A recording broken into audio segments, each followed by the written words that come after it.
नमस्कार, जनता टीवी देख रहे हैं आप। आपके साथ मैं हूं खुशबू पांडे। तो चलिए रुक करते हैं खबरों की ओर। भारत मंडपम में आयोजित बीजेपी के 2 दिवसीय राष्ट्रीय अधिवेशन का आज समापन हो गया है। अधिवेशन के समापन सत्र में प्रधानमंत्री नरेंद्र मोदी ने अपने संबोधन की शुरुआत की है। जैन मुनि विद्यासागर को श्रद्धांजलि अर्पित करते हुए अपने संबोधन के दौरान प्रधानमंत्री मोदी ने जहां आगामी लोकसभा चुनाव में मिशन 400 पार कराने के लिए बीजेपी के कार्यकर्ताओं और पदाधिकारियों में जोश भरा है, तो साथ ही विपक्ष और कांग्रेस पर जमकर यहां पर निशाना भी साधा है। हर क्षेत्र में जो ऊंचाई हासिल की है उसने हर देशवासी को एक बड़े संकल्प के साथ जोड़ दिया है, और ये संकल्प है विकसित भारत का। अगले 5 वर्षों की बहुत बड़ी भूमिका होने जा रही है। अगले 5 साल में भारत को पहले से भी कई गुना तेजी से काम करना है। अगले 5 साल में हमें विकसित भारत की तरफ एक लंबी छलांग लगानी है। इतनी विराट समस्या थी।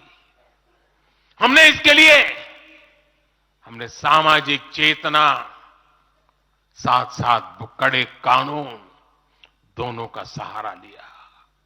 पहली बार देश में बेटी बचाओ बेटी पढ़ाओ जैसा एक जन आंदोलन चला, जिसका एक बहुत ही सार्थक प्रभाव हुआ।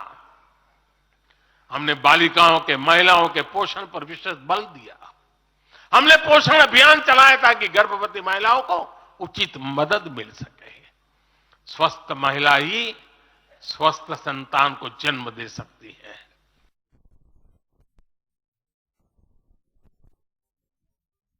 पीएम विश्वकर्मा योजना से परंपरागत कला और शिल्प से जुड़ी बहनें सशक्त होगी। नई नेशनल एजुकेशन पॉलिसी से बेटियों को शिक्षा और स्किल के मामले में सबसे अधिक फायदा होगा। गांव के पास ही बेहतर स्पोर्ट्स इंफ्रास्ट्रक्चर बने, बेटियां हमारी स्पोर्ट्स में कमाल करेगी। साथियों, आज जब मैं बीते 10 वर्षों की तरफ नजर डालता हूं तो कितना ही कुछ याद आता है। ये 10 वर्ष साहसिक फैसलों, दूरगामी निर्णयों के नाम है। जो काम सदियों से लटके थे, हमने उनका समाधान करने का साहस करके दिखाया है। अयोध्या में भव्य राम मंदिर का निर्माण करके हमने 5 सदियों का इंतजार खत्म किया है। हर क्षेत्र में जो ऊंचाई हासिल की है उसने हर देशवासी को एक बड़े संकल्प के साथ जोड़ दिया है, और यह संकल्प है विकसित भारत का। अगले 5 वर्षों की बहुत बड़ी भूमिका होने जा रही है। अगले 5 साल में भारत को पहले से भी कई गुना तेजी से काम करना है। अगले 5 साल में हमें विकसित भारत की तरफ एक लंबी छलांग लगानी है। बीजेपी के 2 दिवसीय राष्ट्रीय अधिवेशन को संबोधित करके दौरान केंद्रीय मंत्री शाह ने विपक्ष पर जमकर प्रहार किया है। सुनिए क्या कुछ कहा।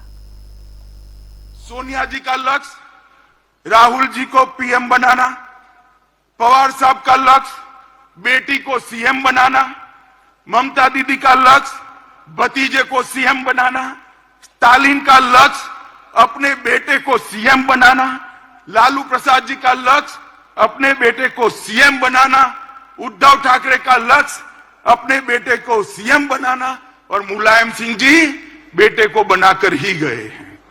अब मुझे एक बात बताइए कार्यकर्ता भाइयों बहनों, जिनका लक्ष्य ही अपने बेटे बेटी भतीजों का कल्याण हो, वो गरीब का कल्याण कर सकता है क्या? इस अधिवेशन के बाद 2047 का भारत कैसा होगा, इसका मोदी जी का संदेश लेकर हम हर कॉन्स्टिट्यूएंसी में जाएंगे। और कुछ ही दिनों में देश की जनता ये निर्णय करने वाली है कि आने वाले 5 साल इस देश के शासन की धुरा किस पार्टी के हाथ में होगी, किस व्यक्ति के हाथ में होगी, मगर पूरे देश में कहीं पर भी संशय नहीं है, प्रश्न चिन्ह नहीं है। देश ने तय किया है कि मोदी जी फिर से एक बार इस देश के प्रधानमंत्री। एक बड़ी जानकारी आ रही है, उसे आपको अपडेट करवाएंगे। बदायूं समाजवादी पार्टी को एक बड़ा झटका लगा है। सलीम शिरवानी से ने इस्तीफा दे दिया है। ये बड़ी जानकारी से आपको अपडेट करवा रहे। समाजवादी पार्टी को एक बड़ा झटका लगा है। सलीम शिरवानी ने इस्तीफा दे दिया है। सपा महासचिव पद से इस्तीफा दिया है। तो ये बड़ी जानकारी, बड़ा अपडेट। राज्यसभा नहीं भेजने पर उन्होंने नाराजगी जताई है। अखिलेश यादव को पत्र लिखा है। भविष्य को लेकर जल्द फैसला लूंगा, शिरवानी की ओर से ये कहा गया है। बदायूं से इस वक्त की बड़ी और अहम जानकारी। समाजवादी पार्टी को यहां पर बड़ा झटका लगा है। सलीम शिरवानी ने इस्तीफा दे दिया है। उन्होंने बोला है कि जल्द भविष्य को लेकर फैसला करूंगा। शिरवानी की ओर से ये बयान कई मायनों में खास रहने वाला है। तो समाजवादी पार्टी को एक और बड़ा झटका। सपा सुप्रीमो अखिलेश यादव को पत्र भी लिखा है। भविष्य को लेकर जल्द फैसला लूंगा, शिरवानी की ओर से यह कहा गया है। समाजवादी पार्टी को यहां पर बड़ा झटका लगा है। सलीम शिरवानी ने इस्तीफा दे दिया है। ये बड़ी जानकारी,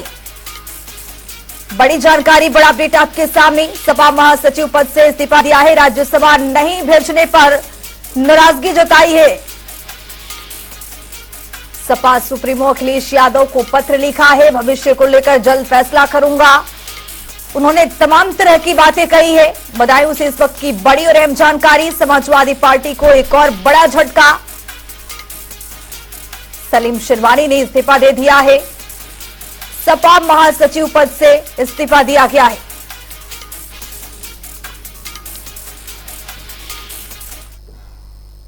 खबरों में आगे बढ़ेंगे।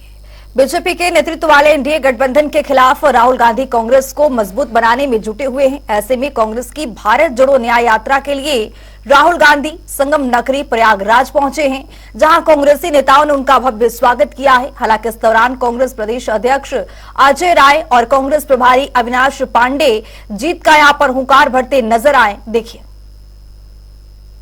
देखते रहो, अभी 2024 का चुनाव भी आ रहा है ना। अभी नगर निगम का चुनाव बीता है।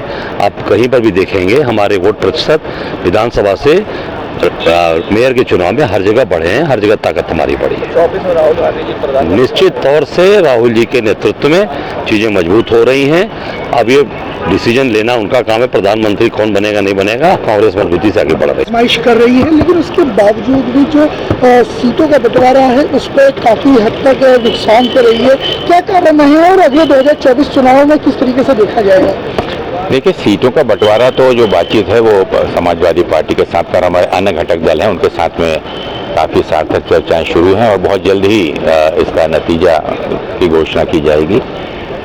जहां तक उत्तर प्रदेश में चुनाव का वो है, तो भारतीय राष्ट्रीय कांग्रेस पूर्ण रूप से सभी 80 सीटों पर पूरी मजबूती के साथ हमने तैयारी कर रखी है।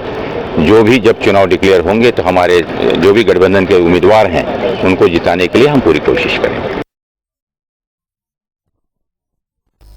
प्रधानमंत्री नरेंद्र मोदी कल उत्तर प्रदेश के दौरे पर आएंगे, जहां वे संभल जिले में श्री कलिक धाम मंदिर का शिलान्यास करेंगे। साथ ही इस अवसर पर प्रधानमंत्री मोदी श्री कलिक धाम मंदिर के मॉडल का अनावरण करेंगे और जनसभा को भी यहां पर संबोधित करते नजर आएंगे। श्री कलिक धाम का निर्माण श्री कलिक धाम निर्माण न्यास कर रहा है, जिसके अध्यक्ष आचार्य प्रमोद कृष्णम हैं। कार्यक्रम में कई संत, धार्मिक नेता समेत तमाम लोग यहां पर शामिल होंगे।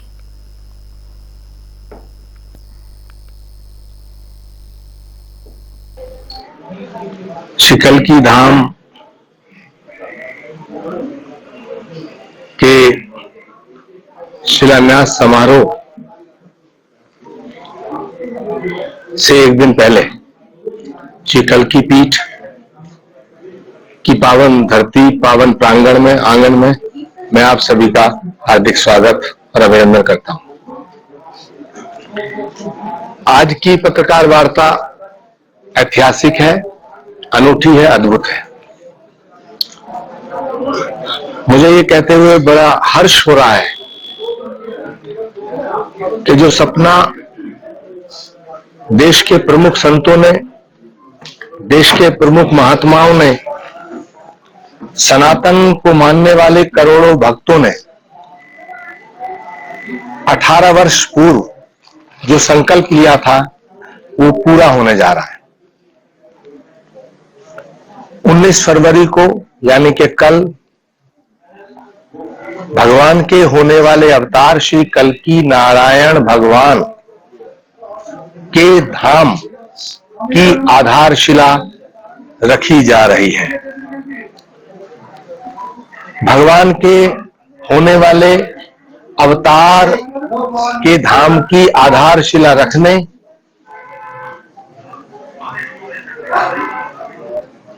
भारत के यशस्वी प्रधानमंत्री आदरणीय श्री नरेंद्र मोदी जी स्वयं आ रहे हैं। उनके साथ उत्तर प्रदेश के मुख्यमंत्री माननीय योगी आदित्यनाथ जी भी पधार रहे हैं। इस शुभ अवसर पर मुझे ये कहते हुए अपार हर्ष हो रहा है कि भारत की राष्ट्रपति माननीय श्रीमती द्रौपदी मुर्मू जी ने अपना एक विशेष शुभकामना संदेश भेजा है, जो आपको संभवतः प्राप्त हो गया होगा। मैं उसकी एक प्रति दिखा रहा हूं। भारत की राष्ट्रपति महोदया ने श्री कल्कि धाम की इस आधारशिला के शिलान्यास समारोह की विशेषता बताते हुए श्री कल्कि धाम विश्व को आध्यात्मिक और सद्भावना का संदेश देगा, ऐसी कामना की है। तो लखनऊ से एक बड़ी जानकारी आ रही है, उसे भी आपको अपडेट करवाएंगे। सिपाही भर्ती परीक्षा का आज दूसरा दिन है। ये बड़ी जानकारी, भर्ती परीक्षा में सर्वर गैंग का पर्दाफाश हुआ है। बड़ी संख्या में जालसाज गिरफ्तार किए गए हैं। यूपी एसटीएफ जिला पुलिस ने कार्रवाई की है और यहां पर जालसाजों को गिरफ्तार की है। कई जिलों से गैंग के सदस्य गिरफ्तार हुए हैं। आज पहली पाली में ही 22 लोग गिरफ्तार किए गए हैं। बड़ी और अहम जानकारी, परीक्षा में यहां पर जालसाजों को गिरफ्तार किया गया है।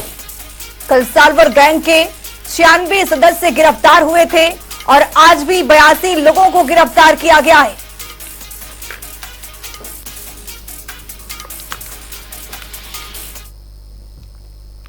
यूपी पुलिस कांस्टेबल भर्ती परीक्षा देकर वापस लौट रहे परीक्षार्थियों की सुविधाओं को देखते हुए लखनऊ रेलवे पुलिस पूरी तरह से मुस्तैदी यहां पर नजर बरती हुई है। दरअसल राजधानी लखनऊ में 2.5 लाख से भी ज्यादा आवेदक परीक्षा देने के लिए पहुंचे हुए थे, जो कि अब वापस लौट रहे हैं। ऐसे में रेलवे की ओर से कई स्पेशल ट्रेनों का संचालन किया गया है। इसके साथ ही ट्रेनों में एक्स्ट्रा कोच की भी यहां पर जोड़ा गया है, जिससे कि परीक्षार्थियों को किसी तरह की कोई परेशानी ना हो। अयोध्या के भव्य राम मंदिर के प्राण प्रतिष्ठा समारोह के बाद हर दिन यहां रामलला के दर्शन के लिए भीड़ उमड़ रही है। पिछले दिनों में रोजाना 2 से 2.5 लाख भक्त मंदिर में दर्शन करने पहुंच रहे हैं। मंदिर सुबह से 6:30 बजे से रात 10 बजे तक निरंतर खोला जा रहा है। बता दें कि रामलला को विश्राम करने तक का समय मिल रहा है। इसी के मद्देनजर राम मंदिर ट्रस्ट के महासचिव चंपत राय ने अयोध्या में उमड़ रही भीड़ पर कहा है कि रामलला को 15 घंटे तक जगाकर रखना उचित नहीं है। श्री राम का यहाँ पर 5 साल के बालक का अवतार है, उन्हें आराम भी मिलना जरूरी है। मैं तो सिर्फ प्रभु के दर्शन करने आया था अयोध्या। जय जय श्री राम, जय जय श्री राम। मेरे प्रभु मुझसे मिलने अयोध्या में बैठे हैं और मैं अयोध्या ना आऊं प्रभु से मिलने, ये तो बात ही नहीं होती। जय जय श्री राम। जब गए हैं तो किस तरीके से दर्शन मिला, क्या? दर्शन बहुत बढ़िया, प्रभु के बहुत करीब तक गए और बहुत अच्छे दर्शन पाए। जय श्री राम। ये बताइए, वैसे तो आप जैसा कि आप मान के बोल रहे हैं, वैसे जनरल आप क्या हैं, क्या थोड़ा एक परिचय बता सकते हैं? इस अभिनय, इस हनुमान के झांकी के पीछे हरीश ठाकुर जबलपुर मध्य प्रदेश से एक आर्टिस्ट हूं और प्रभु की कृपा चाहता हूं। जय श्री राम। अच्छा, जिस समय आपने दर्शन किया भगवान का, उस समय क्या दृश्य था, क्या प्रभु की कुछ कहा नहीं जा सकता। प्रभु जितने दयालु हैं वो सबको प्यार देते हैं। मुझे भी प्यार मिला और मैं बहुत खुश हूँ। अब बात करेंगे 4 मिनट में 18 मंडलों का। बदायूं में खुलेआम हो रहा सैटरे का कारोबार मामले में प्रशासन बेसूद वीडियो सोशल मीडिया पर जमकर हो रही वायरल। फर्रुखाबाद में उत्तर प्रदेश पुलिस भर्ती परीक्षा का दूसरा दिन पुलिस अधीक्षक विकास कुमार ने परीक्षा केंद्रों का भ्रमण कर लिया जायजा। श्रावस्ती में गरीबों के राशन पर कटे द्वार डाल रहा डाका, विधायक के साथ जिलाधिकारी और उच्च अधिकारियों को दिया प्रार्थना पत्र, मामले में नहीं हो रही कोई कार्यवाही। फिरोजाबाद में विवाहिता की ससुराल वालों की हत्या के मायके जाकर घर में घुसकर की मिट्टी का तेल डालकर लगाई आग, काफी दिन से अपनी मायके में रह रही थी विवाहिता। प्रतापगढ़ के एक गांव में 2 सालों से नहीं आए लेखपाल, ग्राम प्रधान सुनील यादव ने डीएम संजीव रंजन से की शिकायत, ग्राम प्रधान सहित ग्रामीणों ने रिश्वत का भी लगाया गंभीर आरोप। फर्रुखाबाद में ट्रेन से कटकर अज्ञात अधेड़ की हुई मौत, करीब 2 घंटे से रेलवे लाइन के किनारे पड़ा रहा शव, पुलिस की लापरवाही आई सामने। हमीरपुर में चोरों ने 3 घरों में चोरी की घटना को दिया अंजाम, सूचना मिलने पर मौके पर पहुंची पुलिस, मामले की कर रही तफ्तीश। एटा में पुलिस भर्ती की परीक्षा देते हुए पकड़ा गया एक मुन्ना भाई, पुलिस ने गिरफ्तार कर भेजा जेल। फर्रुखाबाद में पत्नी से विवाद होने पर युवक ने फांसी लगाकर दी जान, सूचना मिलने पर मौके पर पहुंची पुलिस और फॉरेंसिक टीम, शव को कब्जे में लेकर आगामी कार्यवाही शुरू की। प्रतापगढ़ में बसपा के पूर्व जिलाध्यक्ष की जमीन पर दबंगों के साथ मिलकर बनवाई बाउंड्री वॉल आला अफसरों को गुमराह करता है प्रतापगढ़ का चर्चित थानेदार, डीएमके फटकारने पर थानेदार आदित्य सिंह ने झाड़ा पल्ला। कानपुर में डीसीपी और एडीसीपी टीम की बड़ी सफलता, 25-25 हजार के इनामी 2 आरोपियों को किया गया गिरफ्तार। भदोही में युवक ने फर्जी तरीके से दस्तावेज में कम कराई उम्र, पुलिस भर्ती परीक्षा में हुआ शामिल, सूचना मिलने पर मौके पर पहुंची प्रशासनिक टीम, मामले में हुई गिरफ्तार। कानपुर में अपना दल की बाइक रैली पर हमला करने वाले बदमाश के 2 साथियों को किया गया गिरफ्तार, 1 लाख रुपए का इनामी अजय ठाकुर अभी भी चल रहा फरार। मुजफ्फरनगर में एसटीएफ को मिली बड़ी सफलता, टाइमर बम बनाने वाले जावेद के बाद फरार इमरान को भी किया गया गिरफ्तार। कानपुर में 4 अभियुक्तों को पुलिस ने किया गिरफ्तार, 7 मोबाइल फोन और 1 तमंचा भी बरामद। ललितपुर में शादी समारोह में जमकर हुई मारपीट, सीसीटीवी में कैमरे में कैद हुई वारदात, एक युवक घायल, अस्पताल में कराया गया भर्ती। ललितपुर में सिपाही की पत्नी ने फांसी लगाकर की आत्महत्या, कल पुलिस भर्ती का पेपर देकर घर लौटी थी महिला, परिजनों ने पेपर अच्छा न जाने पर जताई आशंका। सहारनपुर में नहर से मिला 3 दिन से गायब युवक का शव, परिजनों ने पुलिस पर लापरवाही का आरोप लगाया। चंदौली में चलती ट्रेन से टकराई जेसीबी, ट्रेन के ड्राइवर की सूझबूझ से सैकड़ों यात्रियों की बची जान, हादसे में जेसीबी ड्राइवर हुआ घायल।